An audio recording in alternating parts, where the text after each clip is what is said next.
লোকটার মুখের কথা শুনে বাকরুদ্ধ হয়ে গেলাম। জন্মদিনের এমন গিফট হয়তো কেউ কাউকে দেয়নি।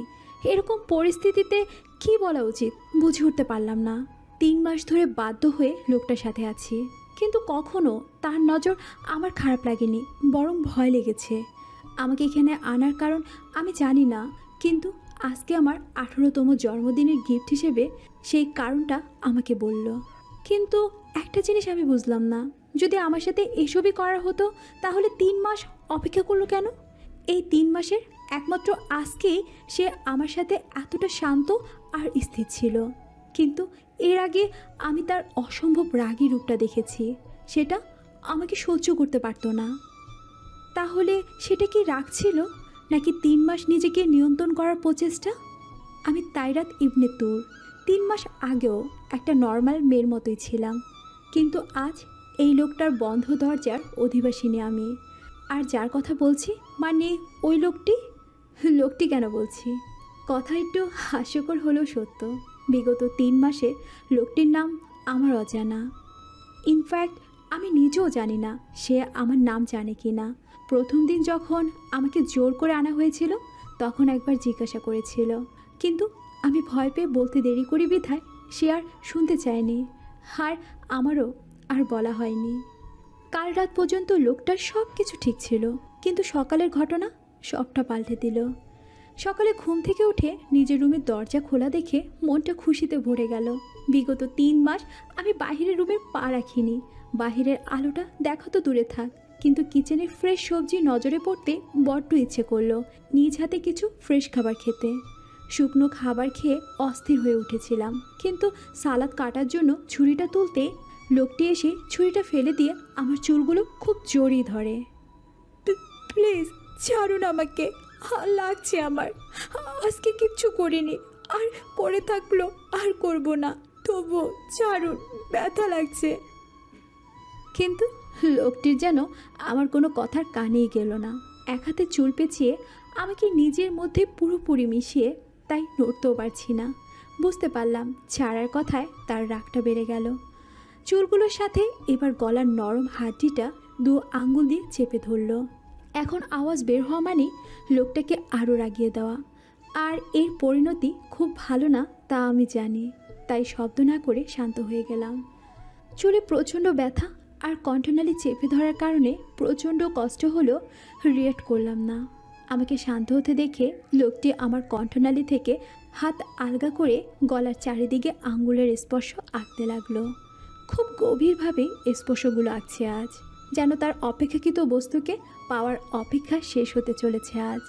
এর আগে এরকম করেননি কখনো। বেশ অস্বস্তি লাগছে। কি করছেন? বললাম তো আমি কিছু করিনি। কিছুক্ষণ পর গলায় চুমু খেয়ে রাগী কণ্ঠে বলে উঠলেন, বলেছিলাম না আমার কথার অবাধ্য না হতে, যেভাবে বলেছি ঠিক সেভাবে করতে, তাহলে কেন করলি এমন? বিশ্বাস করুন আমি সেরকম কিচ্ছু করতে যাইনি। আমি চুলগুলো আরও জোরে ধরার কারণে ব্যথায় মরে যেতে ইচ্ছে করছে, কিন্তু সেটা যদি লোকটা জানে তাহলে হয়তো এখানেই পুঁতে দিতে পারে। তাহলে কেন গিয়েছিলে? এইসব খেতে ইচ্ছে করছিল না, দরজা খোলা ছিল, আর কিচেনে ফ্রেশ সবজি দেখে সালাদ খেতে ইচ্ছে করছিল, তাই। আমার কথাটা শুনে মনে হলো লোকটি বিশ্বাস করেছে, তাই তো চুলের বাঁধন আলগা হয়ে এসেছে। এবার প্রশ্ন হতেই পারে সামান্য সবজি খাওয়ার কারণে এমন কেন করবে? আসলে ব্যাপারটা সালাতের না, সালাদ কাটতে যে ছুরিটা লাগবে তার। কারণ সেটা দিয়ে আমি শশা না কেটে নিজের হাতটাও কাটতে পারি, যা আগেও করেছি। কেন সেটা কিছুক্ষণ পরেই জানতে পারবেন। লোকটি আমাকে ছেড়ে সোফার দুপাশে হাত রেখে পায়ের উপর পা তুলে বসলো। আমি কোনো মতে স্বস্তির নিঃশ্বাস ছাড়লাম, কিন্তু প্রচণ্ড রাগ লাগছে আমার, তাই সইতে না পেরে বলেই ফেললাম, কেন করছেন আমার সাথে এমন? কি মজা পাচ্ছেন বলুন তো আমাকে আটকে রেখে? কি চাই আপনার? তার চেয়ে বড় কথা কে আপনি? লোকটা মন দিয়ে আমার সব কথা শুনল, তারপর বলল, হ্যাপি বার্থডে, আজ তো আমার 18 বছর পূর্ণ হলো। লোকটির কথা শুনে বেশ অবাক হলাম। উনি কিভাবে জানলো? কারণ উনি আমার ফ্যামিলি দূরের কথা, আমার নামও জানতো না। কিন্তু পরে ব্যাপারটা বুঝলাম। আমাকে এখানে আনার পর আমার নাম জানার আগে জন্ম তারিখ জিজ্ঞাসা করে, পরে নাম। আমি এই দিনটার জন্য এতদিন অপেক্ষা করেছি। এবার তুমি বুঝতে পারবে কেন এনেছি আমি তোমাকে। মানে? লোকটি আমাকে নিজের কাছে ডাকলো। ইচ্ছে না থাকা সত্ত্বেও যেতে হলো, কারণ এই লোকটার কোনো বিশ্বাস নেই। কথা না শুনলে কি করবে বলা যায় না, তাই বাধ্য মেয়ের মতো তার কাছে গেলাম। সে আমাকে টেনে পাশে বসিয়ে সোফায় দুপাশে হাত দিয়ে আটকে দেয়। আমার দিকে তার মুখটা আনতে একটু চেপে গেলাম। বার্থডে গার্লকে গিফট না দিলে হয়? আর গিফট হিসেবে তোমাকে এখানে কেন আনা হয়েছে সেটা বলবো। কেন এনেছেন? যেহেতু তোমার 18 বছর পূর্ণ হয়ে গেছে, নাও ইউ ফিট ফর, বুঝতে পারছো? তার কথার ভঙ্গিমা আমার ভালো লাগলো না, কারণ এর আগে এরকম কথা বলেনি। আর না এমন বিহেভ করেছে। রেগেছে ঠিকই, কিন্তু এইভাবে নয়। তবে আজকের শ্যুটটা বেশ অদ্ভুত। দু একটা ঢোক গিলে জিজ্ঞাসা করে ফেললাম, হোয়াট? লোকটা যেন একটু বিব্রত হলো আমার কথায়, তবুও বিরক্তি কাটিয়ে বলল, এতদিন ছোট ছিলে, এখন তো বড় হয়ে গেছো, এখনই কি তোমাকে ব্যাপারটা খোলাসা করতে হবে? কথাটা বুঝলাম না। একটা মানুষ একদিনে কতটা বড় হতে পারে, যেটা গতকাল না বুঝলো আজ বুঝবো? কারণ তার 18 বছর পূর্ণ হয়েছে বলে। কথাটা উনি কি বোঝাতে চাইলো জানি না, কিন্তু আমি কিছুই বুঝলাম না। কিন্তু এটা বুঝলাম উনি ভালো কিছু চাচ্ছেন না। দেখো, আমি স্ট্রেটলি কথা বলি। এমনি যখন বুঝতে পারছো না, তাই সরাসরি বলছি। আজ 18 বছর পূর্ণ হলো তোমার। So now your suitable for a physical relationship. Bangla যাকে বলে শারীরিক সম্পর্ক। It's clear. আশা করছি হচ্ছে সহজ ভাষা আমাকে ইউজ করতে হবে না। So are you ready? কথাটা কানের মধ্যে যেন এসে বাড়ি খেলো। কি রিয়েক্ট করা উচিত বুঝতে পারলাম না। 3 মাসে যে ভয়টা পেয়েছিলাম, আজ তার কথা শুনতে ভয়টা আবার মনের মাঝে জায়গা দখল করে নিল। কারণ তার মাঝে এরকমটা মনে হয়নি। তার মানে লোকটি আমার 18 বছর হওয়ার অপেক্ষায় ছিল। হ্যালো। লোকটির ডাকে ঘোর ভাঙে। একটু সময় লাগলো।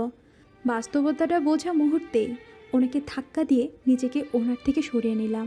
উনি যেন কিছু মনে করলেন না, ব্যাপারটা স্বাভাবিকই ভাবলেন। তারপর শান্ত গলায় বললেন, বুঝতে পারছি তোমার জন্য ব্যাপারটা অনেক টাফ। একজন অবিবাহিত মেয়ে, সে যাই হোক, আমার কিছু করার নেই। আমি এই জন্যই তোমাকে এখানে এনেছি। আই থিঙ্ক আমার সাথে এতদিন থাকার পর তোমার ততটাও সমস্যা হওয়ার কথা না। আমি কি বলবো বুঝে উঠতে পারছি না। আমার নীরবতা দেখে সে আবার বলতে লাগলো, দেখো, নামটা মনে করার চেষ্টা করে। কি যেন বলেছিলে? হ্যাঁ, তোর 3 মাস আগে একবার নামটা বলেছিলাম, সেটা এখনও তার মনে আছে। দেখো, তোর আমার ঝামেলা ভালো লাগে না। আমি তোমার অ্যাডাল্ট হওয়ার অপেক্ষায় ছিলাম, আর আজ তোমার 18 বছর পূর্ণ হয়েছে। সো তুমি নিশ্চয়ই তবে তোমার এতদিনের প্রশ্নের উত্তর পেয়ে গেছো যে তোমার এখানে কেন আনা হয়েছে। তো আবার জোর করে তোমার ফ্যামিলি থেকে। যাই হোক, দূরে থেকো, বি রেডি। লোকটি কথাগুলো বলেই চলে গেল, আর আমি ওখানে ধপ করে বসে পড়লাম। লোকটি এমনভাবে কথাগুলো বলল যেন এগুলো খুব স্বাভাবিক কথা। আমাকে জোর করে আমার ফ্যামিলি থেকে আলাদা করেছিল এসবের জন্য। কিছুই বুঝতে পারলাম না। মাথাটা জিম হয়ে ওখানে জ্ঞান হারালাম। জ্ঞান ফিরে দেখি বিছানায় শুয়ে আছি। লোকটা আমার সামনে বসে ইঞ্জেকশনের কোনো একটা মেডিসিন ইন করছে। আমাকে দেখে মৃদু হাসলো। বলেছিলাম আজ তোমাকে নিজেকে দূরে রাখতে, কিন্তু এতটা ভালো প্রস্তুতি হবে জানা ছিল না। ভুবন ভোলানো হাসি দিয়ে বলে, ওদিকে আমার গলা শুকিয়ে আসলো। আশ্চর্যভাবে লোকটি পানির গ্লাস এগিয়ে দিল। আমিও চুপচাপ খেয়ে নিলাম। কিন্তু কিছু বুঝে ওঠার আগে লোকটি আমার হাতে ইঞ্জেকশন পুশ করে দিলেন। তুমি কি ভেবেছ এভাবে ছেড়ে দেব? হুম হুম, যা বলেছি তাই, কথা নড়চড় হবে না। হঠাৎ করে মাথাটা চক্কর দিয়ে উঠল, আর লোকটি মুচকি হেসে আমার দিকে এগোতে থাকলো। আমি পিছুতে পিছুতে বিছানায় পড়ে গেলাম। দেখুন, এরকম কিছু করলে ভালো হবে না। আমি কিন্তু চিৎকার। আমার কথা শুনে লোকটা বেশ জোরেই হেসে দিলেন, আর আমি আহাম্মকের মতো চেয়ে রইলাম। এই মেয়ে, বড় হয়ে গেলে তুমি, কিন্তু এখনো বুঝতে পারছো না এই বন্ধ দরজার বাইরে তোমার ডাক কেউ শুনবে না। এখানে কেন, তুমি বাইরে গিয়ে গলা ফাটিয়ে চিৎকার করলেও তোমার ডাকে সাড়া দেওয়ার মতো কাউকে পাবে না। লোকটা বাঁকা হেসে আমার আরও কাছে আসতে থাকে। হঠাৎ করে সব কিছু খোলা হয়ে যেতে থাকলো। আবছাতে শুধু বুঝতে পারছি লোকটা নিজের শার্টের উপরের বোতামগুলো খুলছে। আমার কাছে আসতে বাধা দেওয়ার চেষ্টা করলাম, কিন্তু হঠাৎ চারিদিকে অন্ধকার হয়ে সবটা হারিয়ে গেল। নিজের বোধ শক্তিটুকু হারিয়ে অজ্ঞান হয়ে গেলাম। তারপর আর কিছু মনে নেই। সকালে শরীরে অসহ্য এক যন্ত্রণা অনুভব নিয়ে ঘুমটা ভেঙে গেল। চোখ মিলে তাকাতেও কষ্ট হচ্ছে, কিন্তু ঘুমের ঘোরটা এখনও কাটেনি, যেন কেউ নেশা করিয়ে দিয়েছে। তবুও অনেক কষ্টে নিজের পাশে ফিরতেই ঘুমটা যেন উড়ে গেল। আমার পাশে শুয়ে আছে সেই লোকটা। এর আগেও এটা দেখেছি, তবে সেটা মাঝরাতে, কারণ সকালে তাকে দেখার সৌভাগ্য আমার কখনো হয়নি। কিন্তু আজ দেখছি, তবুও আবার একটা পাতলা টি শার্ট পরে। এবার নিচের দিকে খেয়াল যায়, পুরো শরীর কাঁথা দিয়ে মোড়ানো। তখনই কালকের লোকটার সেই কথাটা মনে পড়ে যায়। আমি আর কিছু ভাবতে পারছি না। তার মানে লোকটা সত্যি কাল রাতে। ভাবতে বুক ফেটে কান্না আসতে লাগলো। নিজেকে সত্যি সামলানো দায় হয়ে পড়ল। অজান্তে নিজের সর্বোচ্চ হারানোর আক্ষেপে বুক ফাটা আর্তনাদ বেরিয়ে এলো মুখ থেকে। অঝরে কাঁদতে লাগলো দূর। কান্নার আওয়াজে লোকটার ঘুম ভেঙে গেল। একরাশ বিরক্তি নিয়ে সে উঠে নিজের চোখে আঙ্গুল ফুলিয়ে ঘুম কাটানোর চেষ্টা করলো। দেখে বুঝাই যাচ্ছে সারা রাত একটু ঘুম হয়নি। তিনি রাগী কণ্ঠে তুরকে থামতে বললেন, কিন্তু তুর এখন কথা শোনার মতো পর্যায়ে ছিল না। এবার লোকটার খুব বিরক্ত লাগলো। সমস্যাটা কি তোমার? একটু কি ঘুমোতে দেবে না? সারা রাত তোমার জন্য একটু ঘুমোতে পারেনি, এখন কি ঘুমোতে দিবে না নাকি? তুর কোনো কথা বলল না, নিজের মতন কাঁদতে লাগলো। আর লোকটাকে দেখে মনে হচ্ছে যেন কিছুই ঘটেনি। এতটা নর্মাল কিভাবে হতে পারে কেউ? তুরের যতটা না রাগ লাগছে তার চেয়েও বেশি ঘৃণা হচ্ছে। তুরের এমন বিহেভে এবার একটু শান্ত হলো। নরম সুরে তুরকে জিজ্ঞেস করলো, আরে বাবা, আগে তো বলো কি হয়েছে, তারপর নয় মরা কান্না কেঁদো, কেউ না করবে না। এখনো জিজ্ঞাসা করছেন কি হয়েছে আমার? লজ্জা করে না?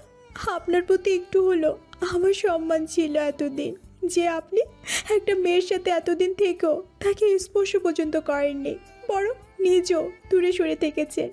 কিন্তু কাল ইনজেকশনের মাধ্যমে আমাকে বেহুশ করে নিজের কার্য হাসিল করেছেন। আবার বলছেন কি হয়েছে? মজা করেন না? জড়সড় হয়ে কাঁদতে কাঁদতে বলে, মানে মানে আমি তোমাকে আচ্ছা, এটা ঠিক আছে, আমি তো করতেই পারি, কিন্তু এই ধরনের ভুল যে আমি তোমাকে সেন্সলেস করেছি। ও, আমি নিজেই সেন্সলেস হয়ে গেছি তাই না, যাতে আপনার কোনো অসুবিধা না হয়? দেখো, আমি সেরকম কিছু বলিনি। চুপ করুন। আপনাদের মতো লোকের কোনোদিন ভালো হতে পারে না, কারণ পশুদের কাজ হচ্ছে এটা, আর আপনি তাদের মধ্যেই পড়েন। দুনিয়ার সবচেয়ে নিকৃষ্ট জীব আপনি। এতক্ষণ নিজেকে শান্ত রাখলেও কথাটা শুনে খুব খারাপ লাগলো ওর। তুরকে কাছে টেনে বিছানায় শুয়ে একদম ওর মুখের কাছে গেল। তোমার এটাই মনে হচ্ছে আমি তোমাকে সেন্সলেস করে এসব করেছি? ওকে, এখন তো তুমি সজ্ঞানে আছো, তাহলে দেখি কতটুকু প্রোটেক্ট করতে পারো নিজেকে। প্লিজ না। কাঁদতে শুরু করলো। নিজের গায়ের চাদরটা আরো শক্ত করে আঁকড়ে ধরার চেষ্টা করলো, কিন্তু পারল না। লোকটা ওর হাতটা থেকে চাদরটা এক প্রকার ছিঁড়েই ফেলে দিল। ও হাত দিয়ে নিজেকে ঢাকার চেষ্টা করতে লোকটা অট্ট হাসিতে ফেটে পড়ল। আরে বোকা, আগে তো নিজেকে দেখো, তারপর না নিজেকে লুকানোর চেষ্টা করো। তোর লোকটার বিহেভিয়ার অবাক হয়, কারণ তার উপরও নিজের দিকে তাকায়। কাল রাতে যে ড্রেস পরা ছিল সেই ড্রেস একটু অন্যরকম হয়নি। লোকটা বিছানায় হেলান দিয়ে এক হাঁটু উঠিয়ে তার উপর হাত দিয়ে শান্ত গলায় বলল, কাল যখন আমি তোমাকে সেন্সলেস দেখি তখন বুঝতে পেরেছি তুমি দুর্বলতার কারণে সেন্সলেস হয়ে গিয়েছ। বিশ্রাম প্রয়োজন, তাই জ্ঞান ফেরার পর ইনজেকশন দিয়েছিলাম। আর তোমার মাথা ঘোরানোর কারণ তোমার দুর্বলতা, আর ঘুমের কারণ ইনজেকশন। ওকে? তার মানে আপনি আমার সাথে?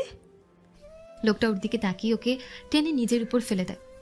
শক্ত করে নিজের সাথে মিশিয়ে বলতে থাকে, তোমাকে কিছু করার জন্য তোমাকে সেন্সলেস করার কোনো প্রয়োজন নেই, আর না আমি তা করব। যা হবে সেটা সব জ্ঞানে, তাই তোমাকে এতদিন নিজের কাছে রেখেছি কমফোর্ট জোন দেওয়ার জন্য। তবে তুমি যদি রাজি না হও তবে ব্যাপারটা আলাদা। মুখের কাছ থেকে চুলগুলো সরিয়ে তুরের ঠোঁট আলতো স্পর্শ করলো। লোকটার এমন কথার কাজে তুর আকাশ থেকে পড়ল। লোকটা আসলে কি করতে চায়? ও তুরকে স্বেচ্ছায় বাধ্য করতে চায়, এর মানে কি? অবাক চোখে তাকিয়ে দেখতে থাকে লোকটার দিকে। এইভাবে আমার দিকে তাকিয়ে থেকো না, প্রেমে পড়ে গেলে কিন্তু তোমার ক্ষতি হবে, পরে কিন্তু ছেড়ে যেতে পারবে না। ওর কথায় তুর নিজেকে ছাড়িয়ে নিতে চায়, কিন্তু লোকটা আরো জোরে ওকে ধরে বলে, বলছি বলে কি ছেড়ে যাবে নাকি? চেষ্টা করেও লাভ নেই, কারণ এই বন্ধ দরজার ওপারে কোনোদিন যেতে পারবে না তুমি, কারণ বন্ধ দরজায় তুমি, আর এখানে আমার জন্য থাকতে হবে তোমাকে সারা জীবন। তারপর লোকটা তুরকে ছেড়ে বিছানার পাশে থাকা শার্টটা টি শার্টের উপরে পড়তে পড়তে বলে, তোমার জন্য একটা সুসংবাদ আছে। আমি আবার কিছুদিনের জন্য চলে যাচ্ছি। তোমার যাবতীয় সবকিছু রাখা আছে, তবে এবার নিজেকে তৈরি করে রেখো, কারণ ফেরার পর আমি নিজেরটা বুঝে নেব। লোকটা ফ্রেশ হতে চলে যায়, আমাকে বদ্ধ দরজার ভিতরে লক করে। তাকে যাওয়ার জন্য এই রুমটা আসার প্রয়োজন নেই, কারণ এই রুমে আমার কিছু ছাড়া অন্য কিছু বলতে শুধু এই লোকটা। আর দরজার পাশে কী আছে সেটা আমার অজানা। শুধু একটা কথা ভাবছি, যাওয়ার আগে কি সে একবারের জন্য এই রুমে আসবে, যাতে বাহিরের একটু বাতাস এই রুমে আসতে পারে তার সাথে। এসব কথা ভাবতে ভাবতে তুর দেখলো লোকটা দরজা খুলে ভেতরে আসছে। তুর ফ্রেশ না হয়ে বিছানায় গুটিসুটি মেরেছিল। আপনি কি এক্ষুনি চলে যাচ্ছেন? আমি কখন যাব সেটা তোমার না জানলেও চলবে।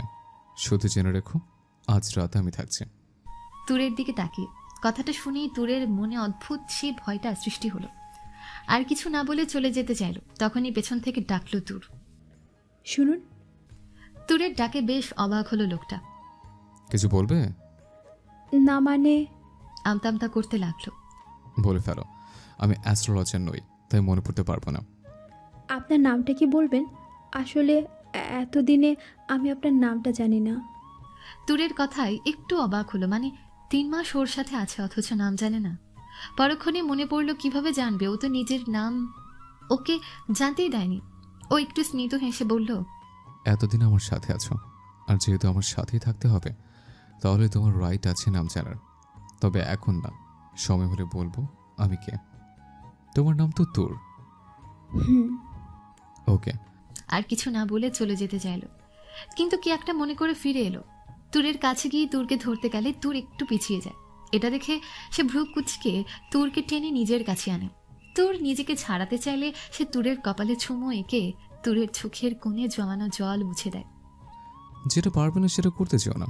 আবারও বলছে, যা করতে চাই করতে দাও, আমাকে রাখিও না, তাতে তোমার ক্ষতি। তুরকে ছেড়ে দিয়ে চলে যাওয়ার সময় আবার বলে উঠল, আর হ্যাঁ, আমি শুনেছি বাইরে যাওয়ার সময় বউয়ের কপালে চুমু খেলে মন ভালো থাকে, ফলে নাকি বিপদ কম হয়। আমার তো বউ নেই, আর লাইফে থেকে মেয়ে বলতে তুমি আছো, তাই একটু ট্রাই করলাম। বউ না হলেও বউয়ের কাজগুলো তোমাকেই করতে হবে, তবে ভয় পেও না, বিয়ে করবো না। তারপর ঠোঁটের কোণে মুচকি হাসি রেখা তুলে চলে গেলেন। তুর ওর কথার আগামাথা কিছু খুঁজে পেল না। কি বলে গেল লোকটা? বউ না হয়ে বউয়ের কাজ করতে হবে, চাচ্ছেটা কি লোকটা?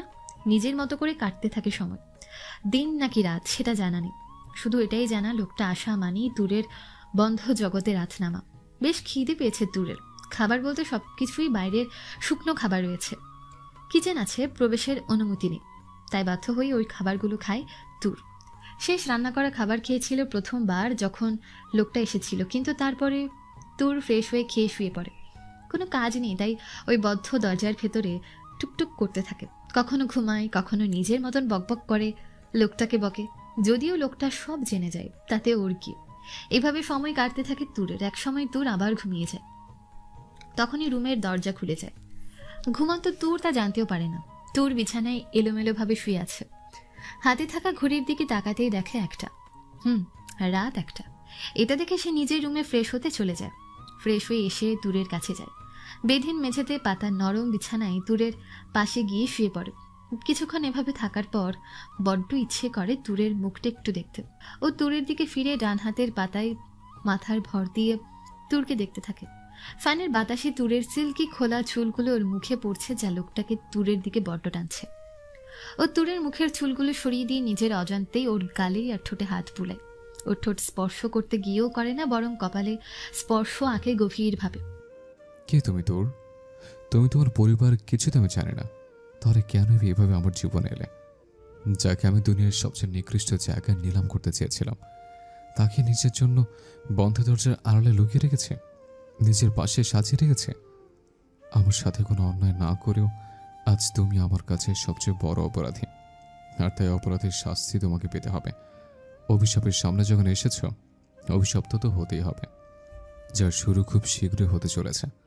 কারণ তুমি নিজেও জানো না তুমি কত বড় অন্যায় করে ফেলেছো আমার সাথে। নিজের রাগটাকে কন্ট্রোল করতে না পেরে চলে যায়। এখন এখানে থাকলেও কি করবে নিজেও জানে না। সকালে ঘুম ভেঙে গেল দূরে। নিজের সামনে তাকাতে একটা চিরকুট দেখতে পায়। সব কিছু রেডি করা আছে, ফ্রেশ হয়ে খেয়ে মেডিসিনটা নিয়ে নাও, নাহলে আমার চেয়ে খারাপ কেউ হবে না। আরেকটা কথা, আমি কিন্তু আমার পাওনা কিছুটা নিয়ে গেছি, পরে বলবে আমি বলিনি কেন, তারা ছিলাম তাই ডাকিনি। আর হ্যাঁ, যাওয়ার পর আমার উপর অভিশাপ দেওয়াটা বন্ধ করো, কারণ আমার যদি কিছু হয় এই দুনিয়ার কেউ তোমাকে খুঁজে বের করতে পারবে না, পৌঁছে মরতে হবে তোমাকে। তাই নিজের ভালোর জন্য হলেও আমার ভালোটাই চাও। নাম জানতে চেয়েছিলে না? ওকে, বললাম। তুমি আমাকে তীব্র নামে রাখতে পারো। ওনার নাম তাহলে তীব্র? আসলে তার নামটা তার মতোই ভয়ঙ্কর, নামের মতোই তার মাঝে একটা তীব্রতার ব্যাপার আছে। দূর, এসব ভেবে লাভ নেই, লোকটা চলে গেছে, এটাই সবচেয়ে বড় পাওয়া। তীব্র চলে গেছে কথাটা ভাবতেই বন্ধ ঘরের চার দেয়ালের মাঝে বুক ভরা নিঃশ্বাস নেই তুর। কিন্তু পরক্ষণে আবার মন খারাপ হয়ে যায়, না জানি কতদিন ওকে আবার কোনো মানুষকে না দেখিয়ে থাকতে হবে। যদিও তীব্র আগে কথা না বলেও এখন একটু বলে, তাতেই ওর মনে হয় ও বেঁচে আছে। কিন্তু এখন এই চার দেয়ালের আড়ালে কি করে এতদিন থাকবেও? কিন্তু নিজের ভাবনার জন্য নিজেই নিজের উপর তাচ্ছিল্যের হাসি হাসে। কারণ লোকটা যে বলল সারা জীবন ওকে এখানে পৌঁছে মরতে হবে, তার বেলায় না আর ভালো লাগছে না তুরের।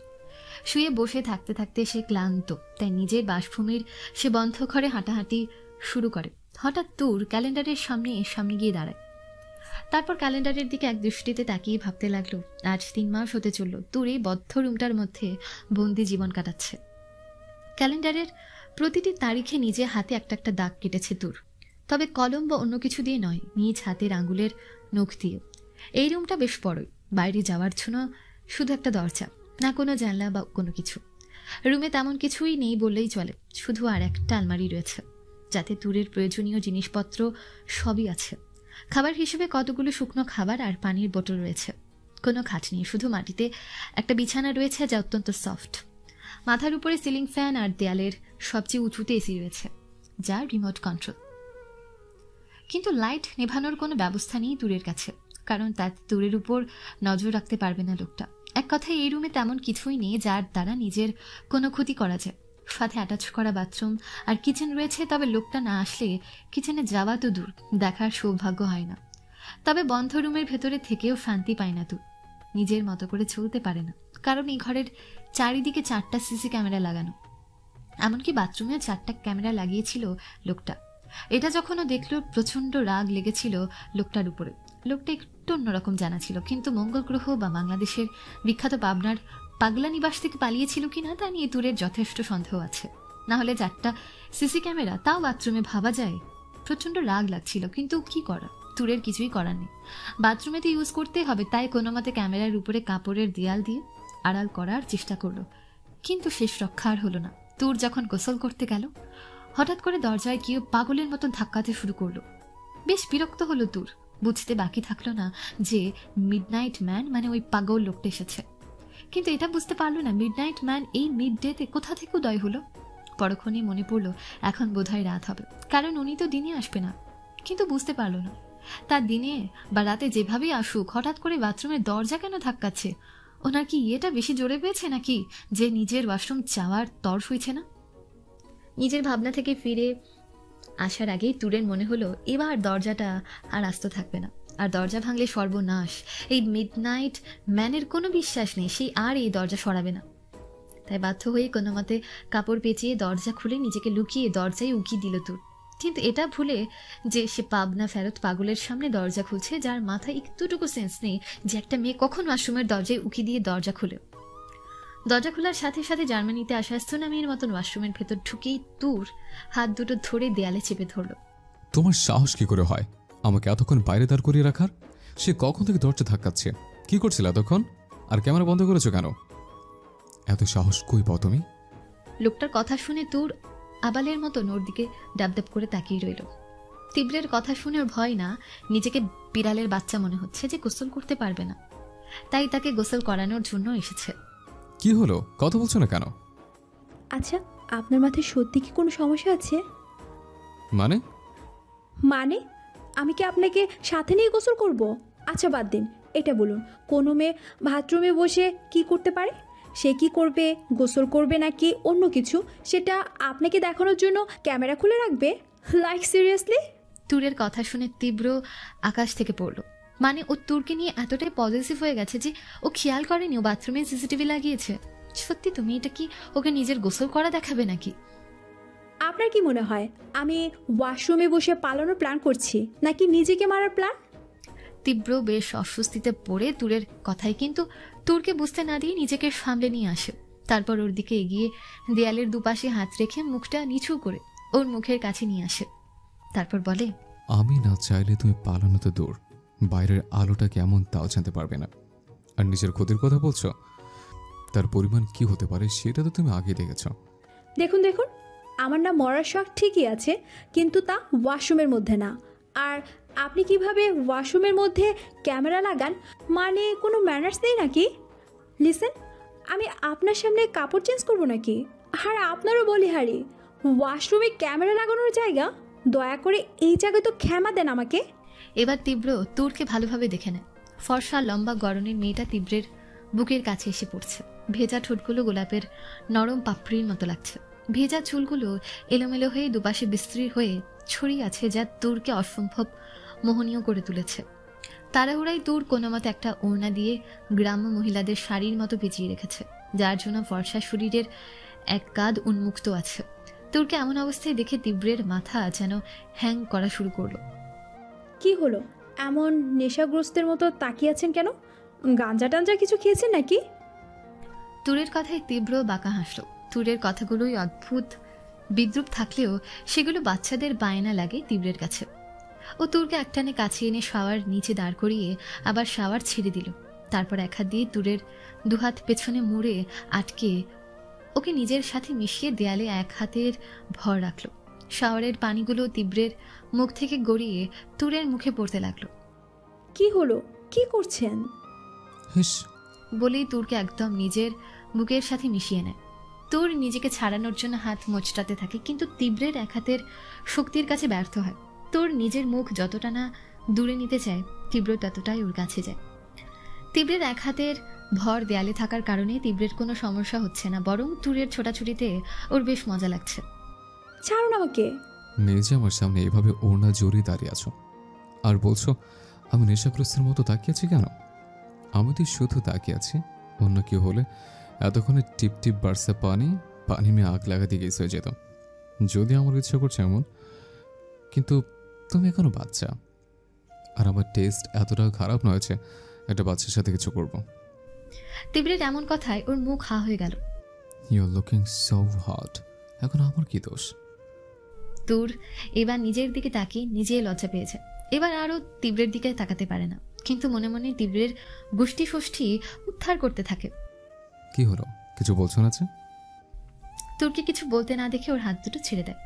হাত ছাড়া পেয়ে তুর পালিয়ে যেতে যায়, কিন্তু তার আগেই তীব্র ওর কোমর পেঁচিয়ে ধরে এক হাতে ওকে উঁচু করে মেঝে থেকে সম্পূর্ণ উপরে তুলে মিলিয়ে নেয় বুকের সাথে। আমাকে এত খাটালে, এত বাজে কথা বললে, আবার উঁচু গলায় কথা বললে, তার শাস্তি তো তোমাকে পেতে হবে। মানে? ভয়ে ঢুকিল তোমাকে। তুরের দিকে এগিয়ে যেতে তুর মুখ ফিরিয়ে নেয়, আর ওর ভেজা চুলগুলো খুব ঝুড়িয়ে তীব্রের মুখে বাড়ি খায়। তুরকে ভয় দেখানোর জন্য এমনটা করলেও তুরের চুলের বাড়িতে কেন জানি তীব্রের রাগ উঠে গেল। তার চেয়েও বড় কারণ, তুর তীব্রের বুকে হাত দিয়ে আছে। ওর ছোঁয়া যেন তীব্রের সহ্য হলো না। তুর চোখ বন্ধ করে নিজেকে ছাড়ানোর চেষ্টা করে, তীব্রের বুকে সে বাড়ি দিচ্ছে, আর তীব্র ওর বন্ধ চোখের দিকে তাকিয়ে প্রচণ্ড রাগে তাকিয়ে আছে শান্ত চোখে। প্লিজ যেতে দিন। চোখ বন্ধ করে তীব্রকে কিল ঘুষি মারতে থাকে। মুহূর্তেই তীব্রের রাগটা বেড়ে গেল। ও তুরকে দেয়ালের সাথে চেপে ওর উন্মুক্ত কাঁধে খুব গভীরভাবেই চুমু আঁকে। তুরের মনে হলো কোনো যোগ ওর রক্ত খেতে যাচ্ছে। তুরের বন্ধ চোখগুলো রসগোল্লার মতন বড় বড় হয়ে যায়। নিজের ছটফটানি থামিয়ে শান্ত কচ্ছপের মতন দাঁড়িয়ে রইল। ওকে শান্ত হতে দেখে তীব্রের রাগটা ক্রমশ বেড়ে গেল। তীব্র কাঁধ থেকে সরে গলার কাছে গিয়ে একটা বাইট করে দাঁত বসিয়ে দিতে তুর চিৎকার করে উঠল। সঙ্গে সঙ্গে তীব্র ওর মুখটা চেপে ধরে বলল, আর কোনোদিন যেন আমাকে টাচ করার মতো ভুল না করো। তোমাকে আমি স্পর্শ করতেই পারি, কিন্তু আমাকে টাচ করার দুঃসাহস করো না। তুরের ভেজা চুলগুলোকে নিজের মুঠোয় পুরে। ভেজা চুলের ব্যথাটা বরাবর বেশি, কিন্তু শব্দ করতে পারে না, কারণ তীব্র মুখ চেপে তার উপায় রাখেনি। তুরের কান্নায় দম বন্ধ হয়ে আসছে। এটা দেখে তুরকে ছেড়ে দিতেই ও কাঁদতে থাকে। রাগটা আরো বেড়ে যায় তীব্রের। কান্নার খুব শখ, তাই না? ওকে, বলেই তুরকে ধাক্কা মারে। তীব্রের ধাক্কায় তুর পানি ভর্তি বাথটাবে পড়ে যায়। বাথটাবে পড়েই তুর আগে এক ছোট নাকানি চুবানি দিয়ে পানি খায়। কোনো মতে নিজেকে সামলে উঠতে নিলেই তীব্র বাথটাবের কাছে গিয়ে হাঁটু গেড়ে বসে পড়ে। তুর ওখান থেকে উঠতে চাইলে তীব্র তা হতে দেয় না, বরং বাথটাবে পানি ভরে তুরকে ওখানেই আটকে রাখে। ও রাগী চোখের চাহনিতে ভয়ে সেই পানির মধ্যে চুপটি মেরে কতক্ষণ বসে থাকে তুর তা ও নিজেও জানে না।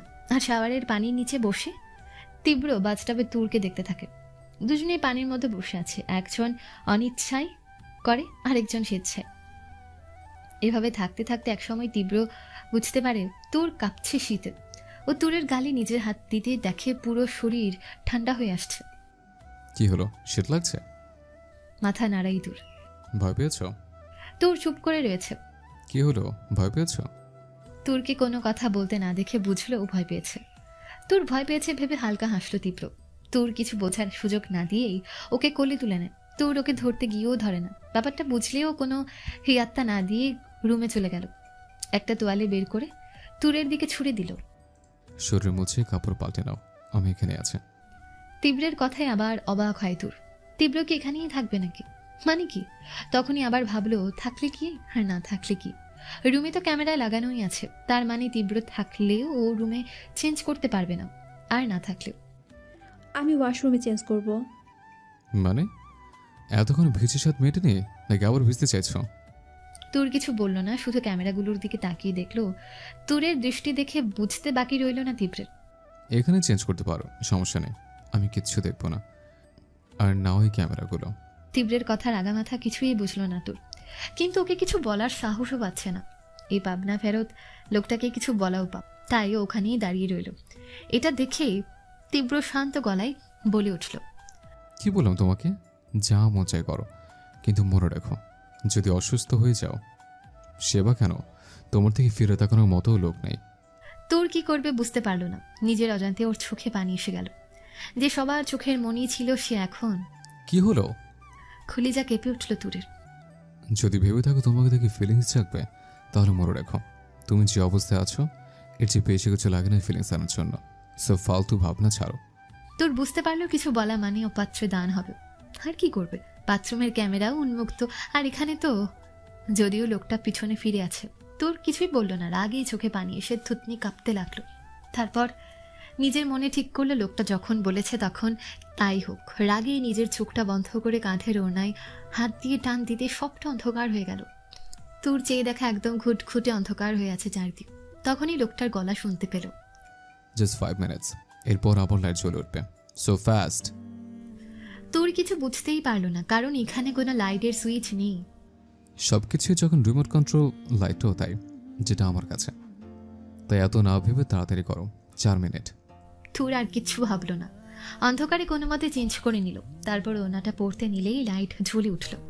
সবটা ঠিকঠাক দেখে স্বস্তির নিঃশ্বাস ছাড়লো দূর, কিন্তু শান্তি আর পেল না। সামনের দিকে তাকাতেই তীব্র ভ্রু কুচকে ওর গলার দিকে তাকিয়ে এগোতে থাকে। এটা দেখে তোর ঢোক গিলে পেছাতে থাকে।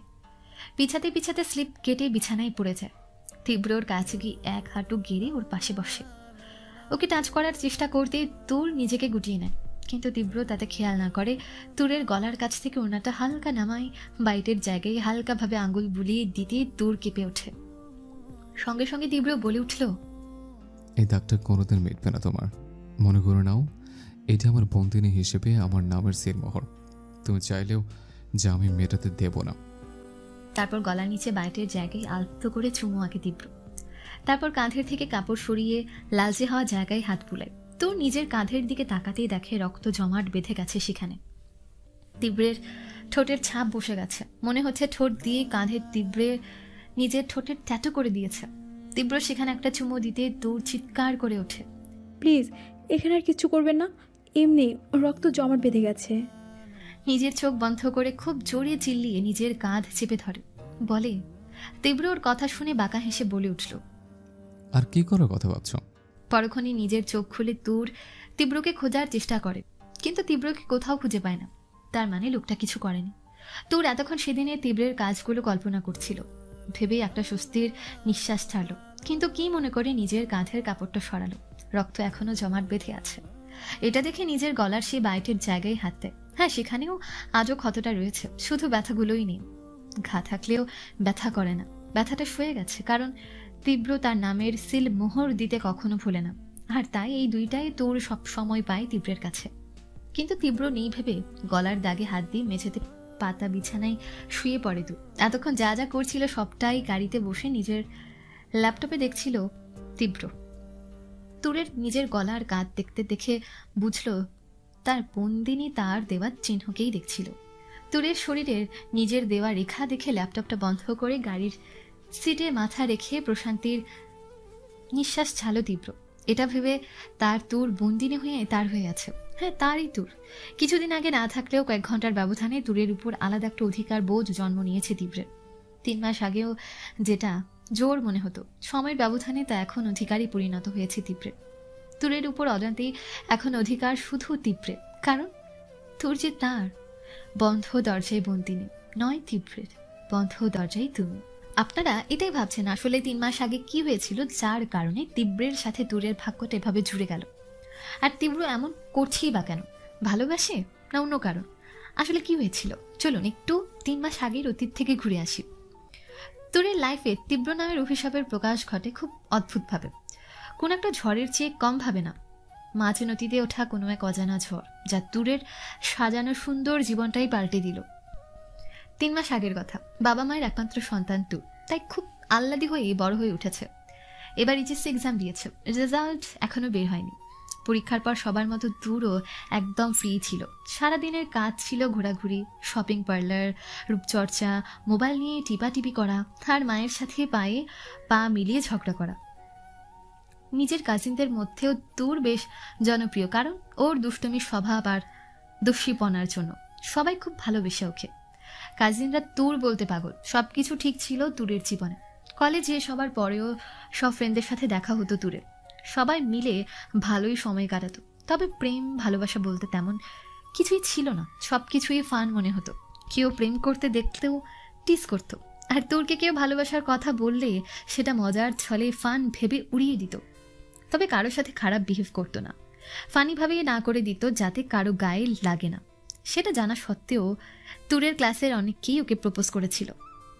তবে তাদের মধ্যে কয়েকজন ছিল যারা না করা সত্ত্বেও তুরকে বারবার বলতো, কিন্তু প্রতিবারই তুর হাসির ছলে তা উড়িয়ে দিত। কিন্তু তাদের মধ্যে একজন ছিল যে তুরকে শুধু বলাতে সীমাবদ্ধ থাকেনি, বরং ওকে অনেকবার ইমোশনালি ব্ল্যাকমেইল করতে চেয়েছে। কিন্তু তুর তা কোনো মতে এড়িয়ে গেছে।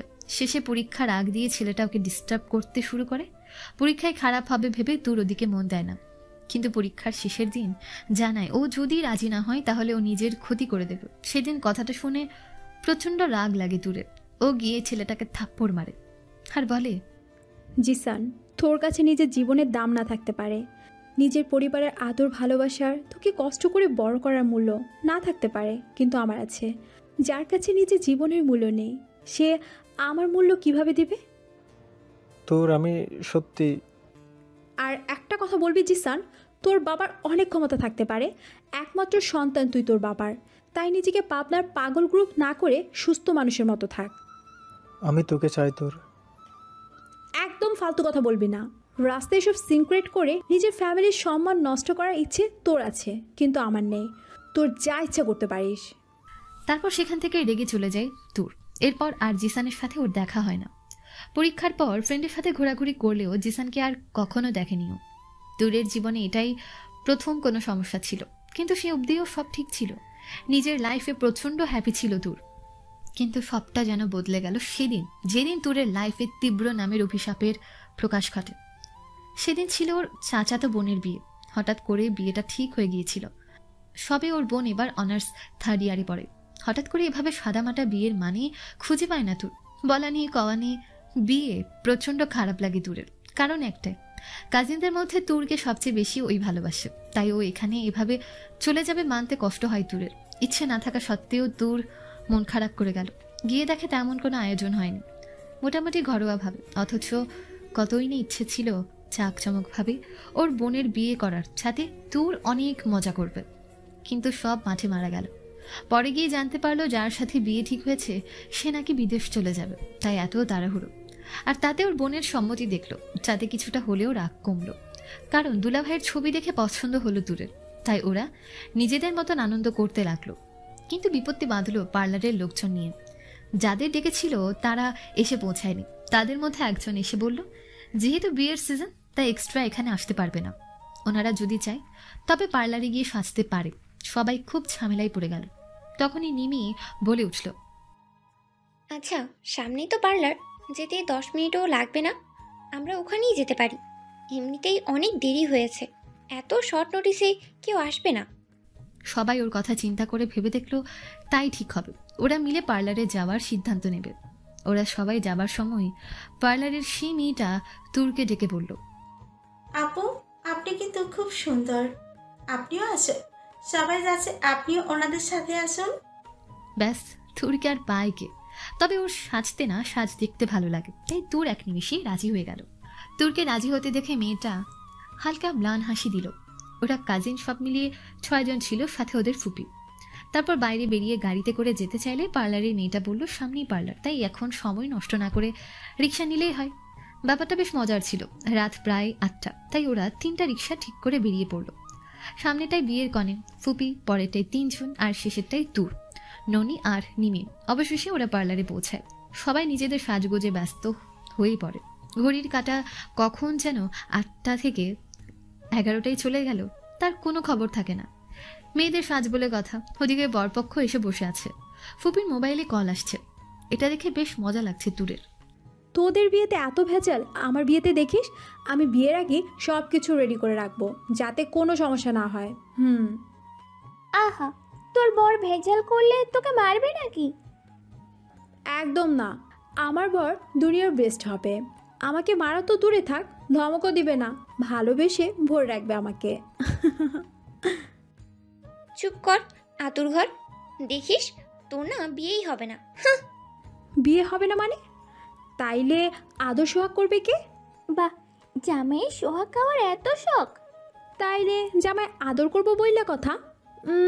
নাইলে জামাইরে আসলে থুরি ওর নাই বানতাম কেমনে? যা, দোয়া কইরা দিলাম, তোর বিয়ে হবে না।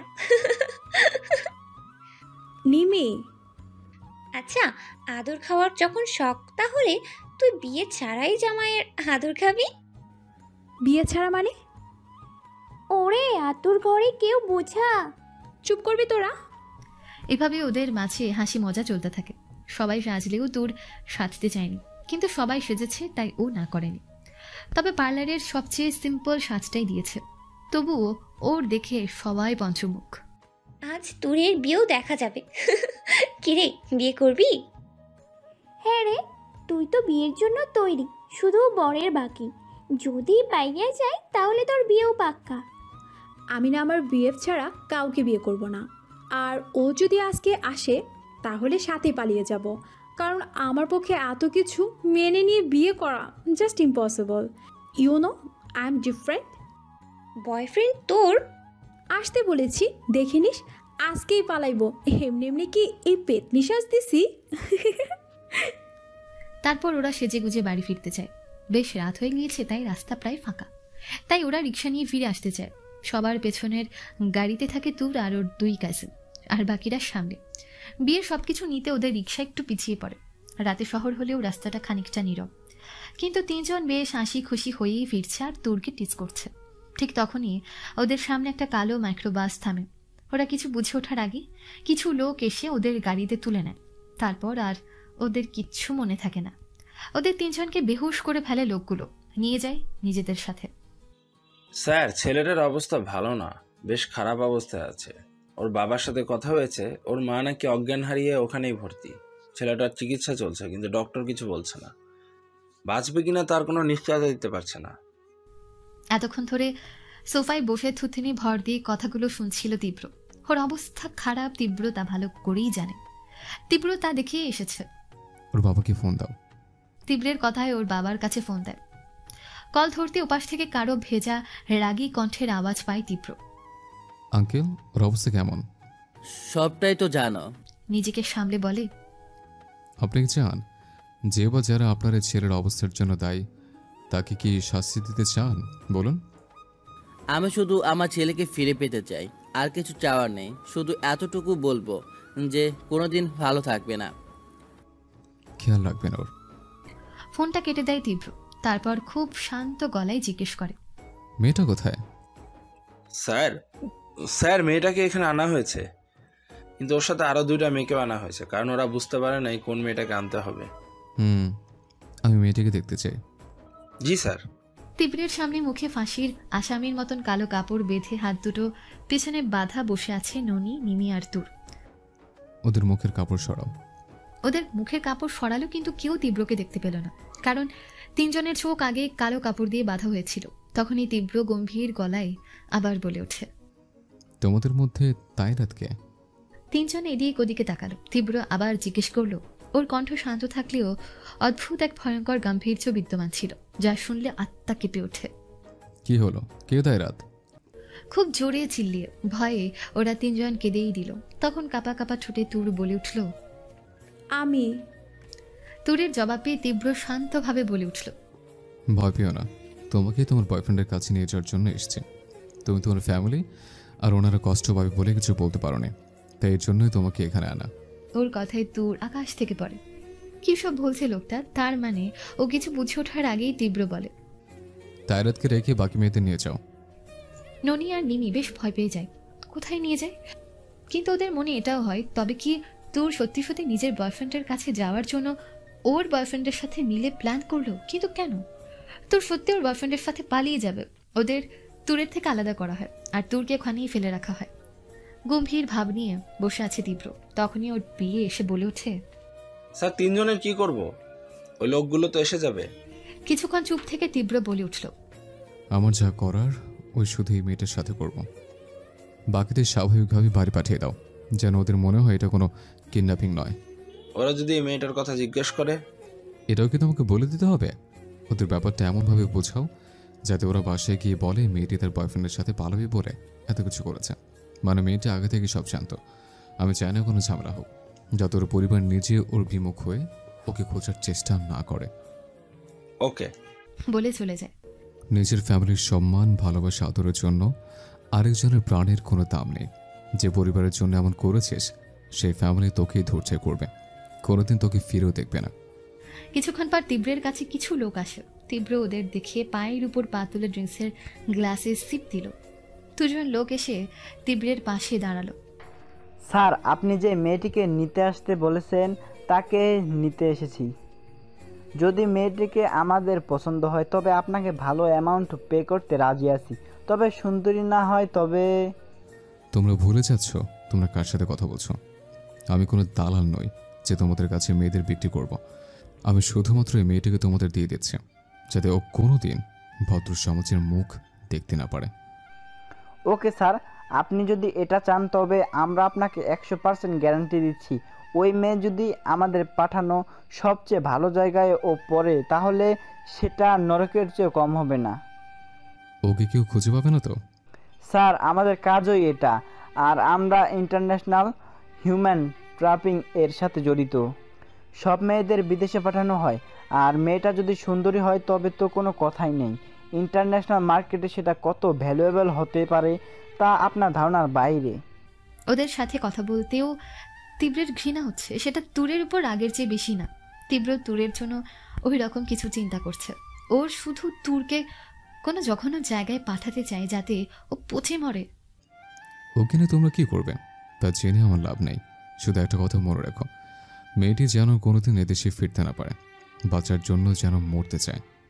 স্যার, বাংলাদেশের বর্ডার পার হলে ও কোনো দেশে যাবে তা আমরা নিজেরাও বলতে পারবো না।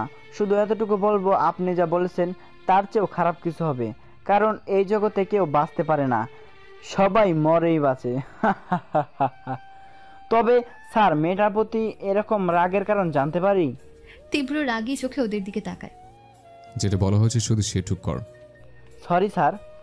তীব্র কিছু না বলে চলে যায় সেখান থেকে। তখনই লোক দুটো নিজেদের মধ্যে বলা শুরু করলো, ওই তোর কি দরকার ছিল এসব জিজ্ঞাসা করা? আমাদের মেয়ে দরকার পেয়ে গেলেই হলো, আর তা পাচ্ছি বিনা পয়সায়। এখন মেয়েটাকে দিয়ে যা পাবো তাই লাভ। তারপরেও শুধু শুধু একটা মেয়েটাকে কেউ বিদেশে চালান করতে চায়?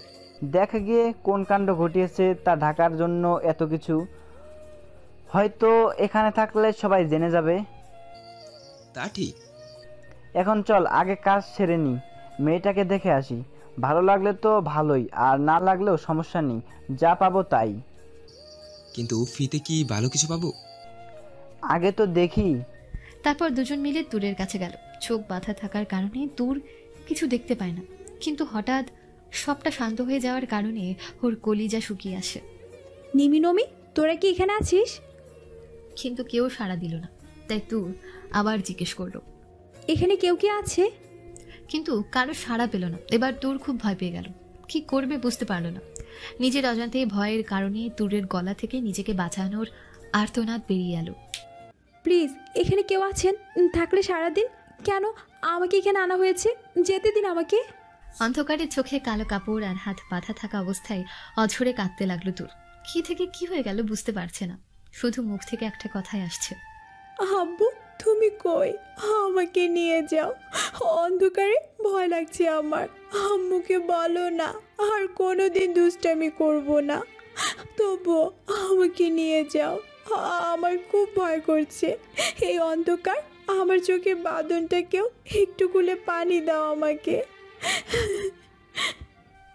ওর বাবা মাকে ডাকছে আর কাঁদছে, কিন্তু ও জানে না ও চাইলেও ওর ডাক কারো কাছেই পৌঁছাবে না। কয়েক ঘন্টা আগে যে লাইফের জন্য তুর নিজেকে ভাগ্যবতী মনে করেছে, কয়েক ঘন্টার ব্যবধানে তো অভিশপ্ত হয়ে গেছে। প্লিজ যেতে দিন, না হলে আমাকে একটু পানি খেতে দিন। তেষ্টায় গলা শুকিয়ে মরে যাচ্ছি আমি, একটু পানি দিন। কিন্তু কেউ ওকে পানি দিতে এগিয়ে এলো না, ওর কথা কারো কানেই গেল না।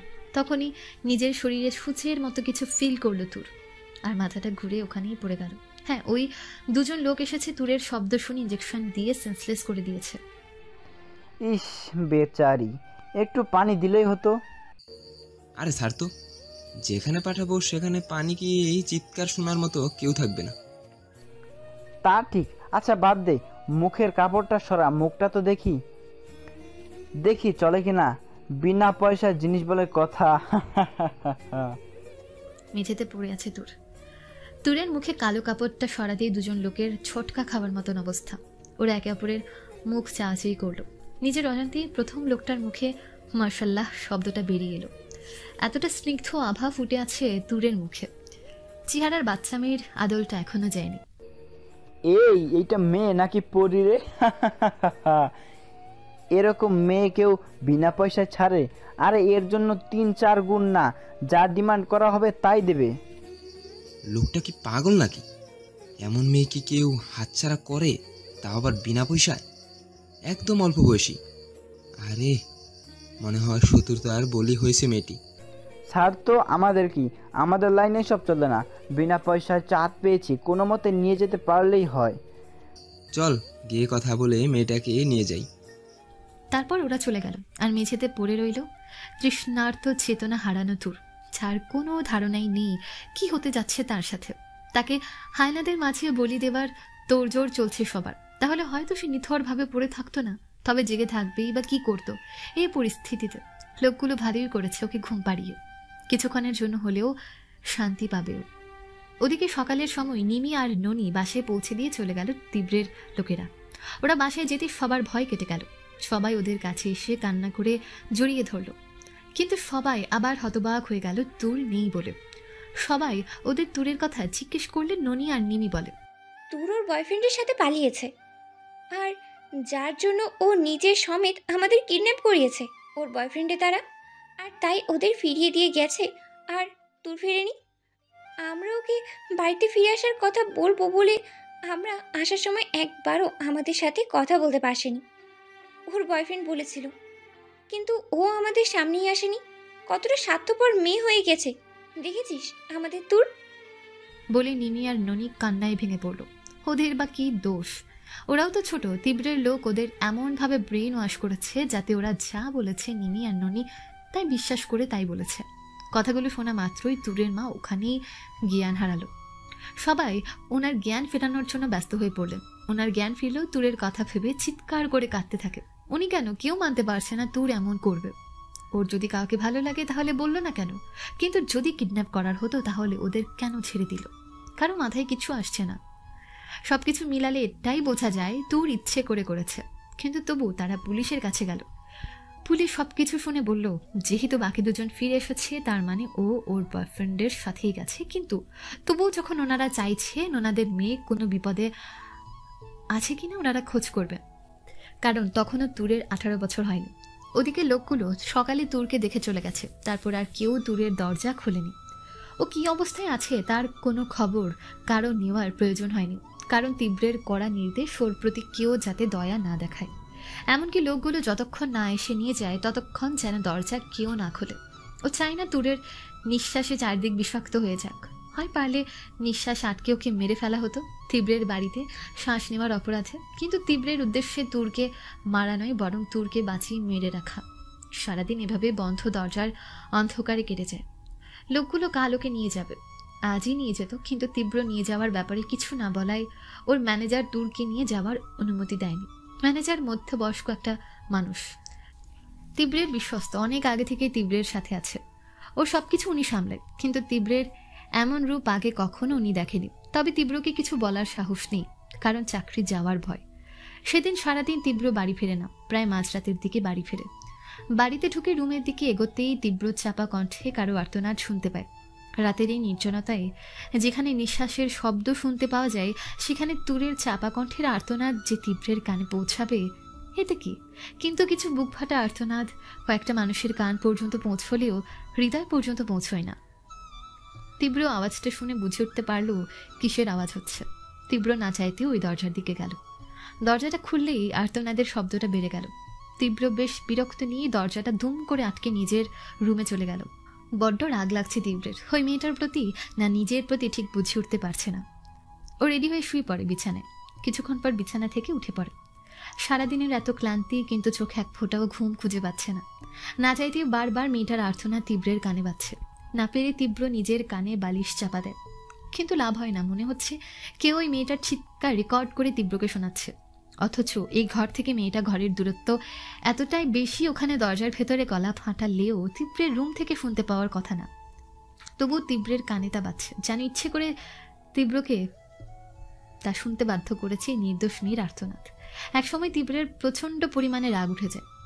না যাওয়া সত্ত্বেও তীব্র খুব রেগে গেছে। তীব্র মেয়েটা কিছুতেই শান্তি দিচ্ছে না, কিন্তু ভেতরে ঢুকেই তিনি তীব্র হতবাক হয়ে গেল। তীব্র পুরো বাড়িতে বাইরের আবছা আলো থাকলেও দূরের রুমে আলোর লেশ নেই।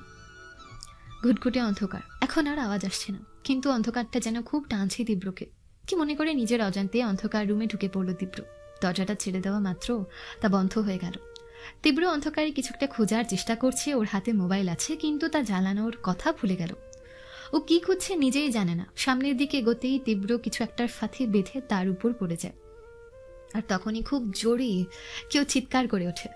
তীব্র কি করবে তা ভেবে না পেয়ে দ্রুত মোবাইলের টর্চটা অন করে। টর্চ মেরে সামনে দেখতেই তীব্র থমকে যায়। অন্ধকারে লাইটের পুরো ফ্ল্যাশটা তুরের মুখের উপর পড়ল। তীব্র তুরের উপর পড়েছে। তীব্রের সম্পূর্ণ ভর তুরের উপর। একটা মেয়ের এতটা কাছাকাছি হওয়ার কারণে তীব্রের কেমন অস্বস্তি লাগছে। তীব্র ঠিক তখনই চেয়ে চোখ মুখ খিঁচে তুর আবার আবছা আর্তনাদ করে, যাতে তীব্রের বুঝতে বাকি থাকে না মেয়েটার কষ্ট হচ্ছে। তীব্র তুরের উপর থেকে ওঠার চেষ্টা করতেই তীব্র আবার পড়ে গেল তুরের উপরে, কারণ তুর ওর টি শার্ট টেনে ধরেছে। তীব্র কি করবে বুঝতে পারছে না। ওর হাত থেকে নিজেকে ছাড়াতে হলে তুরকে স্পর্শ করতে হবে, যা তীব্র চায় না। ও কোনো মতে নিজেকে ছাড়িয়ে এক হাত দূরে সরে হাঁপাতে থাকে। তীব্র গিয়ে রুমে লাইট জ্বালায়। লাইটটা জ্বালাতেই দেখে তুর উল্টোভাবে শুয়ে আছে। তীব্র চলে যেতে চায়, কিন্তু তার আগেই তুরের আবছা ডাক তীব্রের কানে যায়। কেমন জানি লাগছিল তীব্রের। তীব্র নিজের অজান্তেই তুরের কাছে গেল। ওর কাছে গিয়ে শোনার চেষ্টা করে তুরকে বলতে চাইছে, প্লিজ আমাকে একটু পানি দাও, তেষ্টা বুকটা ফেটে যাচ্ছে। তুর বারবার পানি চাইছে। তীব্রের কেমন জানি লাগলো। তীব্র ওর হাত ধরে পালস চেক করলো। খিদা, তৃষ্ণা আর এসবের কারণে একদম নেমে গেছে। বুঝতে পারলো এভাবে থাকলে মেয়েটা ওদের হাতে যাওয়ার আগেই মারা যাবে। কিন্তু তীব্রের উদ্দেশ্য মেয়েটাকে যন্ত্রণা দেওয়া। তাছাড়া ওকে মেরে ওর কিলা, এমনিতেও ওর উদ্দেশ্যে কাউকে মেরে ফেলা না। তুরের জন্য মায়া নয়, কিন্তু নিজেকে ছোট লাগছে, কারণ ওর কাজ মানুষকে বাঁচানো। যতই অন্যায় করুক না কেন, তীব্র কখনোই চাইবে না তার সামনে কেউ মারা যাক। তাহলে এটা তার দায়িত্বের খেলা। তাই তীব্র রুম থেকে বেরিয়ে পানি নিয়ে আসে। আর ওর অবস্থা কেমন তা জানার জন্য তুরের কাঁধ ধরে সোজা করতে বড় সড়ো ঝটকা খেলে তুরের মুখটা দেখে। এই প্রথম তুরের মুখটা দেখল তীব্র।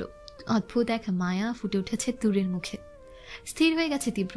কিছুক্ষণ ওর দিকে তাকিয়ে তুরের কাছে যায়। অদ্ভুত চাহনিতে দেখতে থাকে তুরকে। তুরের সম্পর্কে যেমন ধারণা করেছিল তীব্র, এখানে সবটাই বিপরীত তার। তীব্রের বিশ্বাস হচ্ছে না মেয়েটা এমন কিছু করতে পারে। মেয়েটার মুখের সাথে তাই রাতের কোনো মিল খুঁজে পেল না তীব্র, কিন্তু ওকে দেখে অদ্ভুত এক অনুভূতি কাজ করলো তীব্রের। তুরের মুখের এলোমেলো চুলগুলো সরিয়ে কানের নিচে গুজে দিল। আলতো করে তুরের গাল স্পর্শ করলো, যেন অনেক দিনের স্বপ্নটা বাস্তবে দেখে তা সত্য কিনা যাচাই করছে তীব্র। তুরের ডাকে ঘোর ভাঙে তীব্রের। ও তুরকে উঁচু করে পানিটা খাওয়ায়। সারাদিনের তৃষ্ণার্ত তুর পানি পেয়ে এক নিমিষে শেষ করে তীব্রের বুকেই লুটিয়ে পড়ে। তীব্র এমন ঘটনায় একটু থমকে যায়। কিছুক্ষণ এভাবে থাকার পর দ্রুত তুরের মাথা নিচে রেখে চলে আসতে চায়, কিন্তু এবারও তুর আটকে দেয়। এবার তীব্রের নিজের প্রতি রাগ লাগছে, কেন আসতে গেল এখানে? মেয়েটা তো ওকে ছাড়ার নাম নিচ্ছে না। আবার তীব্রের টি শার্ট আঁকড়ে ধরল। তীব্রের ওকে ছাড়াতে গেলেই দেখল তুর আধো আধো চোখ খুলে দেখার চেষ্টা করছে, কিন্তু ওর চোখ আর সায় দিতে যাচ্ছে না, তাই বারবার বন্ধ হয়ে আসছে। তীব্র কিছু বলবে তার আগেই তুর অনেক কষ্টে উঠে বসে। তারপর তীব্রের গাল ধরে কয়েকটা ঢুকিল। লোভাতুর ভাবে তীব্রের দিকে তাকাই তুর। এবার তীব্রের আকাশ থেকে পড়ার অবস্থা। তুরের চাহনি আর ঢুকিলা তীব্রের একটু ভালো লাগলো না। তুর নিজের হাতে তীব্রের দুগাল ধরে আছে, যা আরো অস্বস্তি লাগলো তীব্রের। ও তুরকে কিছু বলতে যাবে তার আগেই তীব্রকে কাছে টেনে তীব্রের ঠোঁটে প্রচন্ড কামড় দেয় তুর। হঠাৎ এমন আকস্মিক কাজের দরুন তীব্রের কেমন রিয়াক্ট করা উচিত বুঝতে পারলো না, কিন্তু এটা বুঝতে পারলো মেয়েটা আজ ওর ঠোঁট ছিঁড়েই ফেলবে। তাই বাধ্য হয়ে তুরের দু আঙ্গুল দিয়ে তুরের গাল চেপে ধরে তীব্র। সাথে সাথে তুর ওকে ছেড়ে দেয়, আর তীব্র ধাক্কা মেরে ফেলে দিতেই তুর কান্না করে ওঠে। দিল না রে, দিল না।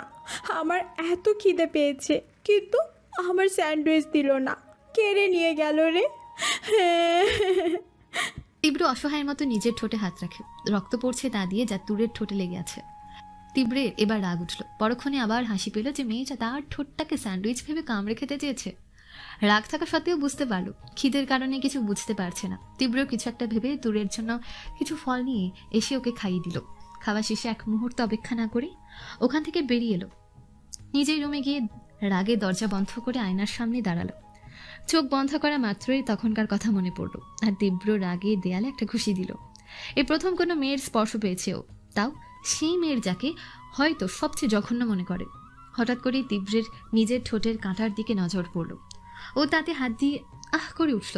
আর একটু হলে কেটেই যেত। নিজের মনে আবারও হেসে উঠল। মুখের হাসির ছিটা নিয়ে আয়নায় তাকাতেই চমকে উঠল তীব্র। ও হাসছে, তাও একটা মেয়ের এমন কাণ্ডতে যেখানে ওর রাগ ওঠার কারণে। নিজের প্রতি রেগে গেল তীব্র। আর কিছু না বলে গজগজ করতে করতে বিছানায় গেল। কিন্তু কেন জানি তীব্রের ঘুম পাচ্ছে না। বারবার মুড়ামুড়ি করছে তীব্র। না যাইতেও তুরের সে ডাক ওর কানে পাচ্ছে। ও জানি মেয়েটা এখন আর ডাকছে না, তবু ওর ডাক কেন বারবার তীব্রের কানে পাচ্ছে বুঝতে পারছে না। অস্থির হয়ে গেছে তীব্র। এই অস্থিরতা তীব্রকে শেষ করে দিচ্ছে। অসহ্য লাগছে। এভাবে অস্থির হওয়ার কোনো মানেই হয় না। তীব্র আবার তুরের রুমের দিকে পা বাড়ালো। রুমের দরজা খুলেও তুরের কাছে গিয়ে বসলো। খুব গভীরভাবে ওর মুখটা দেখতে লাগলো। মনে হচ্ছে পৃথিবীর সব মায়া এই মুখটায়। ও আলতো করে তুরের গালে স্লাইড করে। তখনই তুর তবে তীব্রের হাতটা শক্ত করে আঁকড়ে ধরে নিজের বুকের মাঝে নেয়, যেন বাচ্চা মেয়ে তার পুতুল বুকে জড়িয়ে রেখেছে। ওর ঠোঁটের দিকে নজর পড়তেই দেখলো তীব্রের কাঁটা ঠোঁটে রক্ত লেগে আছে। তীব্র সফটলি তুরের ঠোঁট থেকে শুকনো রক্তগুলো তুলতে থাকে। এক সময় কাছে যেতে যেতে তুরের অনেকটা কাছে যায়। এতক্ষণে হুঁশ ফেরে তীব্রের। ও দ্রুত তুরকে ছেড়ে বেরিয়ে আসে।